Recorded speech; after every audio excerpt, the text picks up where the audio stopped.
আপনার রিজিয়ন বা দেশ থেকে কি ফেসবুক ব্লক করে রাখা হয়েছে? কিভাবে ফেসবুক কোনো ধরনের ভিপিএন ছাড়াই ব্যবহার করবেন আজকের ভিডিওতে আমি আপনাদেরকে সেটাই দেখাবো। আর আজকের ভিডিওতে এমন একটি ট্রিক্স আপনাদের সাথে শেয়ার করতে যাচ্ছি, ভিপিএন ছাড়া আপনারা বুলেট গতিতে ফেসবুক ব্যবহার করতে পারবেন কোনো ধরনের ঝামেলা ছাড়াই। এবং আপনাদের কখনোই এই পদ্ধতি অবলম্বন করলে ফেসবুকটি ব্লক হওয়ার কোনো সম্ভাবনা নেই। তো পুরোটা ভিডিও জুড়ে আমি আছি অপু, আর আপনারা দেখছেন Bangla YouTube channel ten Apu. তো চলুন শুরু করা যাক। অলরাইট ভিউয়ার্স, আপনারা খেয়াল করলে দেখবেন আমার কিন্তু কোনো ধরনের ভিপি চালু নাই, ঠিক আছে।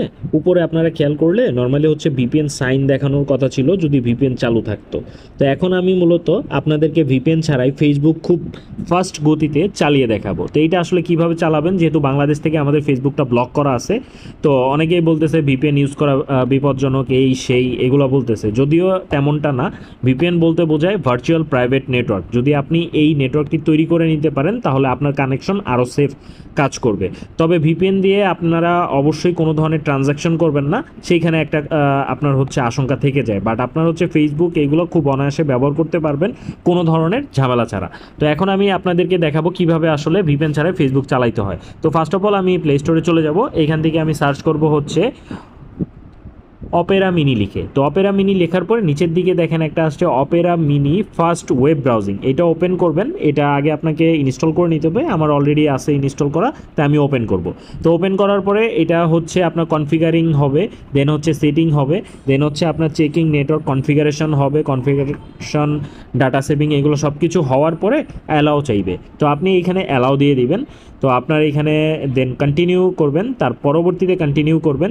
তো এইটাকে যদি আপনি ডিফল্ট ব্রাউজার হিসেবে সেট করতে চান তাহলে set Opera mini as a default browser সেটা করে নিতে পারেন। যেহেতু আমি এটা ডিফল্ট ব্রাউজার হিসেবে ব্যবহার করব না, তাই আমি স্কিপ করে দিব। তো স্কিপ করে দিলে নর্মালি আপনার এই ধরনের আসবে। তো এইখান থেকে আপনি কি কোনো ধরনের নোটিফিকেশন চান কিনা, তো আমার কোনো ধরনের নোটিফিকেশন দরকার নাই, তাই আমি ডোন্ট অ্যালাউ দিচ্ছি। আপনারা চাইলে অ্যালাউ দিতে পারেন। তো এইখান থেকে আপনি সরাসরি ফেসবুক লিখতে পারেন, অথবা আপনি দেখতে পাচ্ছেন যে আমাদের কিন্তু আপনার হোমে এইখানে ফেসবুক আছে। তো আমি হোমে ফেসবুক থেকেই ক্লিক করব।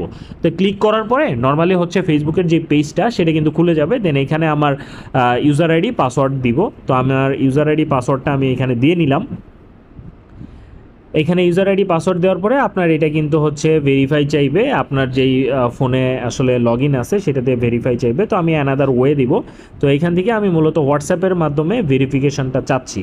তো আমার যেহেতু হচ্ছে হোয়াটসঅ্যাপটা হচ্ছে ভিপিএন ছাড়া চলবে না, সেই ক্ষেত্রে আমাকে হোয়াটসঅ্যাপটা একটু ভিপিএন কানেক্ট করে দেন হচ্ছে আপনার করে নিতে হবে। তো আমি এখানে ক্লিক করলাম, কন্টিনিউতে দিলাম। আগে দেখি যে আপনার হচ্ছে কোডটা আসে কিনা ভিপিএন ছাড়া। যদি ভিপিএন ছাড়া কোড আসে, এই যে দেখেন যে অলরেডি চলে আসছে। তো কোড যেহেতু আসছে এইটা আমরা বসাই নিব কোডটা। তো এটা হচ্ছে 685174। তো আমরা এটা দিয়ে দিচ্ছি 685174 দিয়ে দিলাম। দেন এটা হচ্ছে আমরা অ্যারোতে ক্লিক করে কন্টিনিউতে ক্লিক করে দিব। তো কন্টিনিউতে ক্লিক করার পরে আপনাকে একটু অপেক্ষা করতে হবে। দেখতে পাচ্ছেন লোডিং হচ্ছে নিচের দিকে। তো লোডিং হওয়ার পরে এটা কিন্তু আমাকে সরাসরি আমার ফেসবুক যেই হোম পেজ আছে সেইখানে কিন্তু আমাকে নিয়ে যাবে। তো আপনারা দেখতে পাচ্ছেন অলরেডি আমার ফেসবুক লগ ইন হয়ে গেছে। Save your log in info দিতে বলছে, তো আমি সেভ ক্লিক করে দিলাম। তো ভিউয়ার্স, আপনারা দেখতে পাচ্ছেন এখানে কিন্তু আমার ফেসবুকের যেই প্রোফাইল পিকচার সেটা কিন্তু চলে আসছে। তো এখন এটাতে যখন আমি ক্লিক করব তখন এটা হচ্ছে আপনার লগ ইন হয়ে যাবে। তো দেখতে পাচ্ছেন যে ফেসবুক কিন্তু কোনো ধরনের ভিপিএন ছাড়াই লগ ইন হয়ে গেছে। তো এইভাবে মূলত আপনি চাইলে কিন্তু আপনার ফেসবুকটা খুব দ্রুত গতিতে ব্যবহার করতে পারবেন কোনো ধরনের ভিপিএন ছাড়াই। আশা করি বুঝতে পেরেছেন কিভাবে ভিপিএন ছাড়া ফেসবুক ব্যবহার করতে হয়। যদি ভিডিওটি ভালো লেগে থাকে তাহলে বন্ধুদের সাথে অবশ্যই শেয়ার করে তাদের হেল্প করুন। আর যারা ফেসবুক চালাতে পারছে না তাদেরকে এটি শেয়ার করে তাদেরকে ফেসবুক চালাতে সাহায্য করুন। ধন্যবাদ সবাইকে। আসসালামু আলাইকুম।